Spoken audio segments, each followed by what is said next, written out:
और यहीं से इस नाट्य समारोह की शुरुआत होती है।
शाबाश भैया शाबाश, तुम तलवारबाजी में तो पारंगत हो।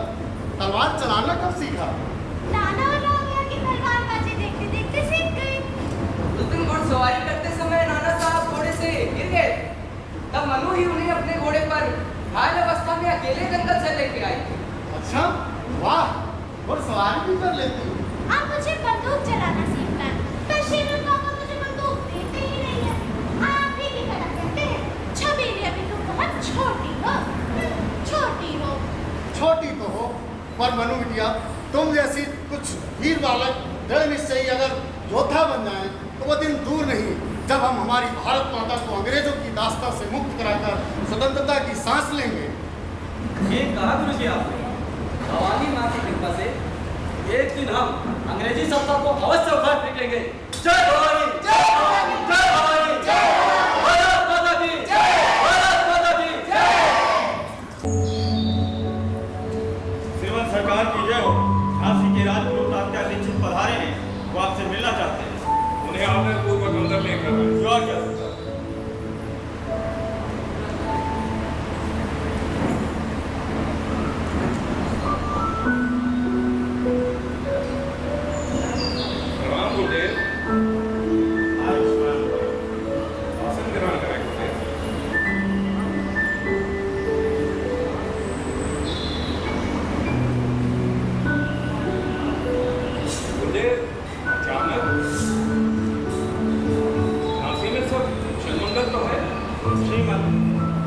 झांसी में अंग्रेज राज के प्रतिनिधि ने श्रीमंत गंगाधर राव को झांसी का राजा तो नियुक्त कर दिया, किंतु अनेक शर्तें भी लाद दी।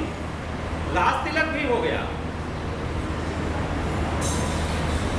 विधुर और निसंतान होने का संताप तो उन्हें है ही, अंदरूनी षड्यंत्र से वह झुकी रहते हैं। आपसी कला, ईर्ष्या और राजपथ की लालसा का लाभ ये दुष्ट अंग्रेज अच्छी तरह से उठाना जानते हैं।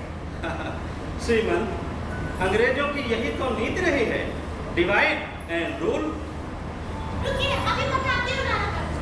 श्रीमंत का अपराध देखिए ना, नाना ने मुझे हाथी की सवारी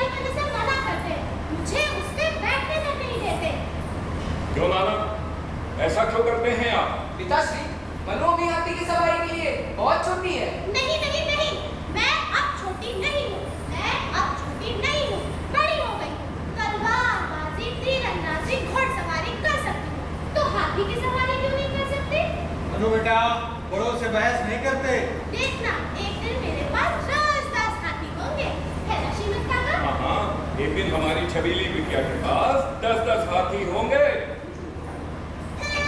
मनु, मैं श्रीमत काका की छबीली हूँ, आपकी नहीं। नहीं बेटा, ऐसा नहीं बोलते, वे आपके पिताजी हैं। और आप? हाँ, मैं भी, लेकिन आप तो मुझे काका साहब बोलते हो ना। हाँ काका साहब। श्रीमन, क्या मैं छबीली बिटिया का हाथ देख सकता हूँ? हाँ तो देव, क्यों नहीं। ये हमारे दीवान मोरोपंत तांबे की इकलौती बेटी मणिकर्णिका तांबे है। बचपन में ही इसकी माँ स्वर्ग सिधार जाने की वजह से यही इसके माता पिता बने हुए हैं। जाओ बेटा।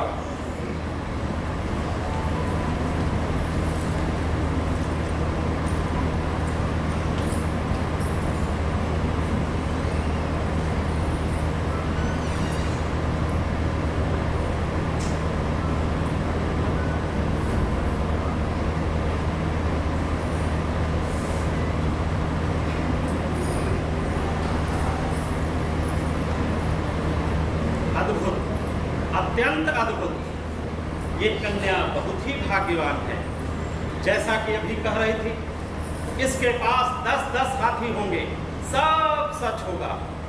इसके हाथ और मस्तिष्क की रेखाएं बता रही हैं, स्पष्ट बता रही हैं कि इसे राजपद, यश, कीर्ति का संवेद योग है। सुना राम भैया? हाँ हाँ, सुना। श्रीमत, आज्ञा दे। डॉक्टर युद्ध अभ्यास के लिए युद्धशाला में हमारी इच्छा कर रहे हैं। आज्ञा है। श्रीमत काका, मैं भी जाऊँ? हाँ बेटा, आप भी जाओ।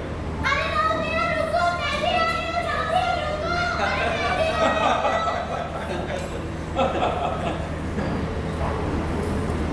श्रीमन, जैसा कि आपको विदित है, हमारे राजा गंगाधर राव निसंतान और विधुर हैं। झांसी की राजगद्दी को उनके बाद कौन संभालेगा?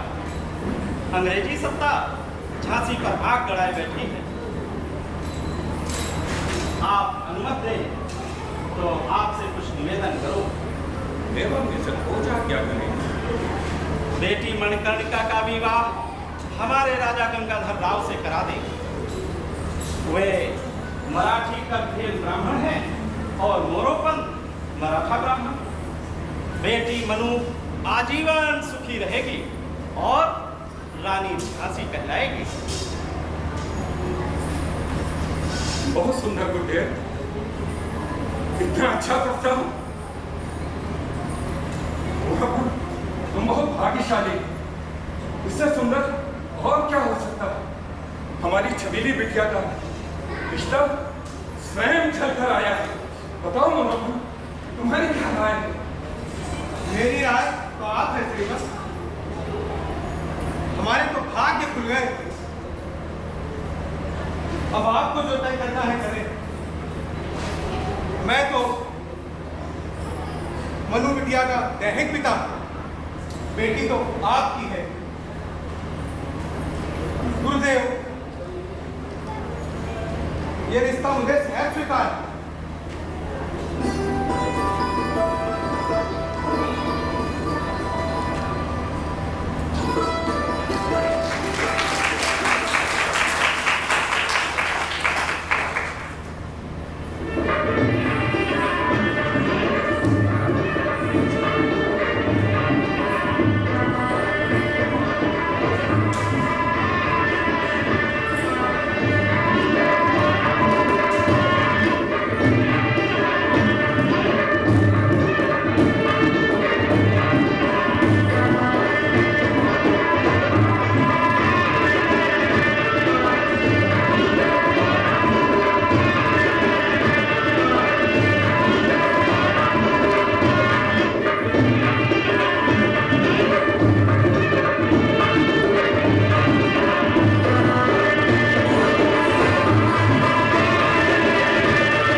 प्रिय छबीली का ब्याह धूमधाम से झांसी के राजा गंगाधर राव के साथ सन 1842 में संपन्न होता है और विवाहोपरांत मनु को लक्ष्मीबाई नाम मिलता है।